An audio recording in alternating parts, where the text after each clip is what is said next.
Biaya proses jadi TKI sektor pabrik di Taiwan hanya 21 juta. Aku rindu zaman ini.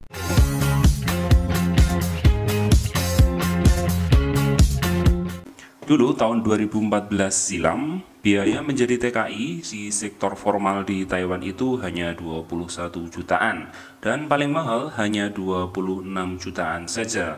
Itu yang aku alami dulu sewaktu pertama kali jadi TKI di Taiwan.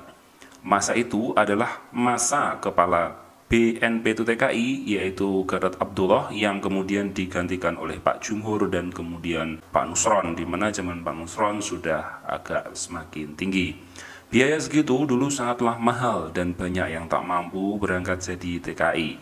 Namun dengan biaya segitu dulu masih sangat worth it atau sangat menguntungkan karena di Taiwan banyak lemburan dan enggak sampai setahun sudah balik modal. Beda dengan saat ini. Saat ini setahun, 3 tahun kadang-kadang enggak balik modal. Di awal masa kepemimpinan Pak Nusron Wahid, ada gebrakan baru selain masalah EKTKLN. KTKLN diganti EKTKLN waktu itu ya, yang sempat heboh juga booming beritanya.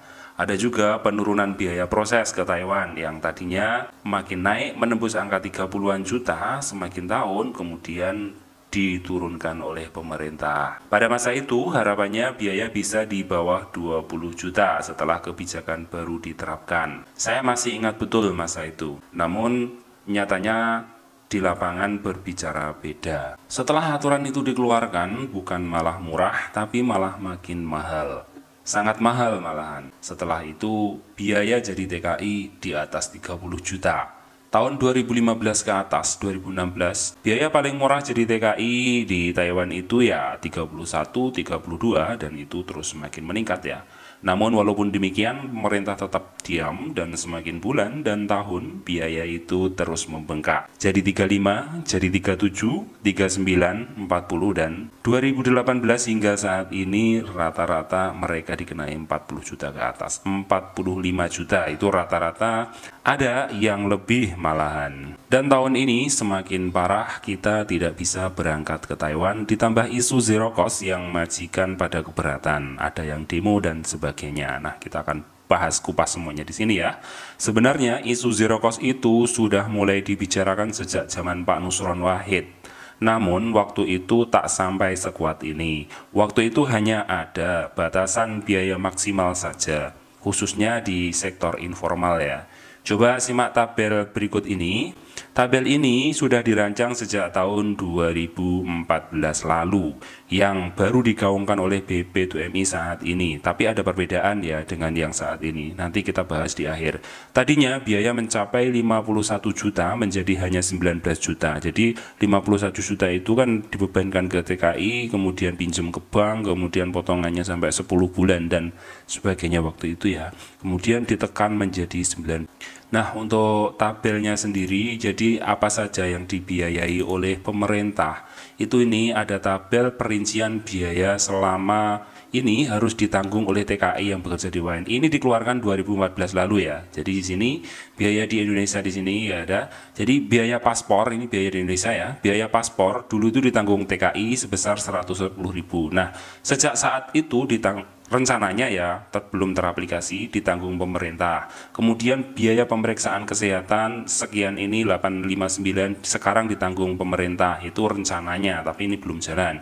Visa kerja ini tetap ditanggung TKI ya. Kemudian akomodasi dan konsumsi pelatihan ini dulu ditanggung TKI, kemudian rencananya ditanggung pemerintah. Uji kompetensi ini dulu TKI, kemudian ditanggung pemerintah. Kemudian ada asuransi perlindungan 3 tahun, itu juga tetap ditanggung oleh TKI ya, harganya naik waktu itu.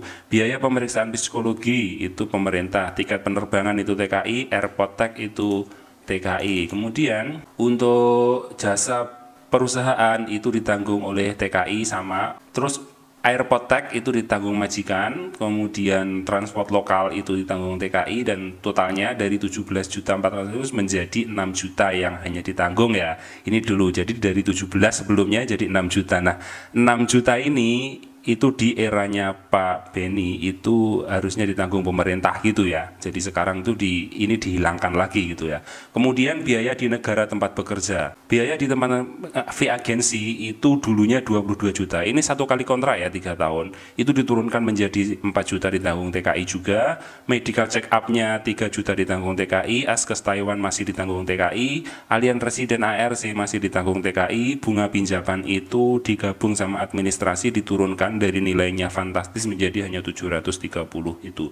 Jadi subtotalnya kalau dulu di luar negeri itu TKI mengeluarkan 34 juta untuk biaya sekian itu, biayanya hanya tinggal 13 juta. Jadi totalnya kalau dulu TKI itu dari Indonesia dan luar negeri itu mengeluarkan dana itu 51 juta, itu hanya tinggal 19 juta saja selama masa kontrak. Itu aturan 2014 ya, jangan salah itu 2014. Jadi masih di Indonesia masih ada tanggungan 6 juta itu. Nah kemarin tuh Pak Beni itu juga mengingatkan itu, tanggungan 6 juta itu akan ditanggung pemerintah total bukan TKI gitu ya. Nah bahkan waktu itu sudah ada yang benar-benar zero cost ya, tanpa biaya sama sekali. Namun belum semua TKI, hanya sektor-sektor tertentu saja yang zero cost, yang tanpa biaya itu ya. Awal-awal menjabat, Pak Beni sempat tegas dengan keputusan bahwasanya TKI harus benar-benar tidak mengeluarkan biaya sedikit pun. Jadi yang masih ada biaya 6 juta tadi, itu dihilangkan, tidak ada biaya sama sekali di Indonesia ya. Namun itu rupanya diralat dan satu videonya di bawah ini. Peraturan yang saya keluarkan baru berlaku untuk 10 sektor pekerjaan. Nah, ada kelirunya di sini. Ada yang keliru ataukah ada pihak yang memprovokasi? Katanya kalau PMI dibebaskan itu semua menjadi beban majikan. Tidak benar informasi itu. Jadi itu informasi yang sengaja disesatkan. Mana sih ada negara atau agensi di negara penempatan yang mau dia nanggung semua? Nggak mungkin ada kan? Sehingga pembebasan penempatan yang kami maksud adalah misalnya gini, biaya pelatihan untuk PMI ditanggung oleh pemerintah, gitu kan? Kemudian biaya untuk sertifikasi ditanggung oleh pemerintah. Minimal dua itu dulu. Nah, yang lainnya tentu urusan yang selama ini berlaku. Pesawat, tiket, siapa yang selama ini nanggung, ya kan? Gitu ya. Di penampungan selama mereka ada ditanggung oleh siapa? Ya itu normal. Seperti yang selama ini berjalan, tidak mengganggu mekanisme ya dan skema. Yang selama ini saya tanya, tiket pesawat yang selama ini ditanggung oleh siapa? Nah, artinya tidak mengganggu itu kan? Tetap biasa itu. Yang kedua, ingin saya luruskan nih. Yang kedua, seolah-olah kebijakan peraturan badan itu yang menyebabkan penempatan ke Taiwan tertunda. Salah, itu juga keliru. Jadi penundaan Taiwan tidak ada kaitan dengan peraturan badan.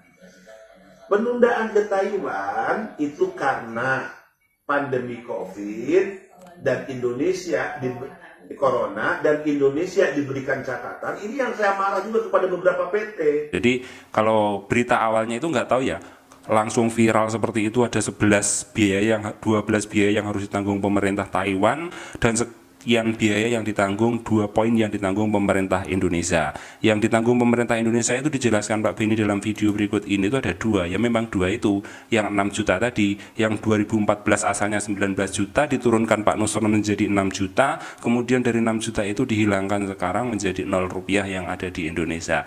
Namun yang jadi masalah itu pemerintah daerah belum siap dengan semua itu, akhirnya gagal diterapkan Januari lalu. Sementara yang di Taiwan, di luar negeri, hebohnya itu di Singapura, Hongkong, yang lainnya, kebanyakan mereka maunya transfer TKI, transfer karena biayanya murah, mengambil baru itu mahal. Apalagi di Taiwan sempat ada demo dan dari majikan itu ya. Dari video di atas, Pak Beni masih menekankan biaya gratis, yaitu hanya 2 poin saja yang dibebankan kepada pemerintah, yaitu pelatihan kerja dan sertifikat kerja, pelatihan kerja ya. Namun nyatanya pemerintah daerah belum siap dengan aturan ini hingga ditunda sampai bulan Juli nanti penerapannya. Semoga saja yang di Indonesia ini bisa jalan karena ini sangat menguntungkan kita itu.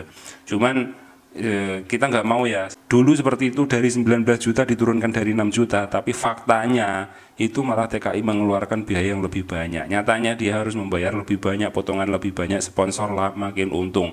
Kalau dulu, zaman dulu sponsor paling dapatnya berapa sih? Di bawah 4 juta, sekarang bisa nyampe 7-8 juta. Itu kan luar biasa permainannya. Sementara ia bilang dalam video itu, Pak Beni bilang dalam video tadi, untuk biaya yang ditanggung majikan masih sama seperti dulu. Padahal dalam aturan Kabadan ada 12 poin ya yang menjadi tanggung jawab pemberi kerja, alasannya alias majikan. Ya, 12 poin itu bisa dilihat di tabel ini juga ya. Yaitu 12 poin, 1 tiket penerbangan, 2 tiket pulang, 3 visa kerja, legalitas kerja, jasa perusahaan, penggantian paspor, SKCK, BPJS, medical check up di Indonesia, medical tambahan jika perlu, transport keberangkatan, dan akomodasi. Kalau kita merujuk dari tadi ya, transport keberangkatan itu memang ditanggung majikan. Dari 2014 itu, dari tabel tadi kan juga ditanggung majikan ya. Nah, dengan adanya aturan ini diharapkan beban hutang TKI ke bank maupun ke koperasi itu makin berkurang. Jadi TKI yang bekerja bisa segera balik modal. Namun faktanya jika aturan ini berjalan, maka akan ada banyak orang yang kehilangan ataupun kekurangan lahan penghasilan uangnya. Oleh karenanya banyak sekali yang menentang aturan dari pemerintah ini ya.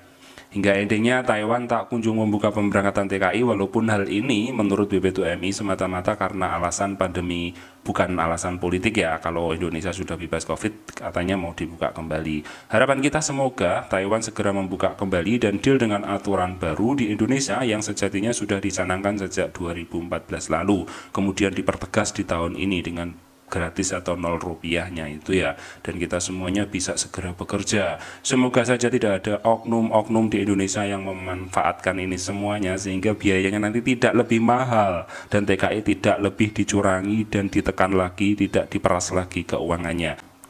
Dan harapan kita, dengan adanya aturan baru ini, biaya TKI tidak malah semakin mahal seperti waktu dulu yang tadinya hanya 21 juta menjadi 45 juta. Semuanya TKI itu sama, ya ada yang kaya, ya ada yang miskin, tidak yang formal kaya, kemudian yang informal miskin, tidak. Semuanya ya ada yang miskin berangkatnya, ada yang sudah kaya kemudian jadi TKI. Nah sahabat, kita berdoa saja semoga Taiwan segera membuka pengiriman TKI karena sudah ada banyak sekali teman-teman kita yang di Indonesia saat ini sudah keluar biaya banyak sekali. Karena ada yang kena biaya di atas wajar, bahkan ada yang sampai 70 juta sampai tak bisa berangkat. Hal ini sudah di luar wajar dan termasuk overcharging. Kalau overcharging kalian harus berani melapor. Hari-hari ini jangan percaya sponsor dan PL. Kamu harus bisa mandiri, daftar sendiri dan mengurus sendiri ke PT. Jangan biarkan orang-orang itu menghabiskan uangmu dengan janji manisnya. Mari kita semuanya mendukung Indonesia memperjuangkan hak-hak TKI agar bisa seperti dulu lagi. Biaya berangkat murah, lemburan di Taiwan makin banyak, dan tentu makin sahdulah kita bisa cepat balik modal. Oke semuanya, ciao.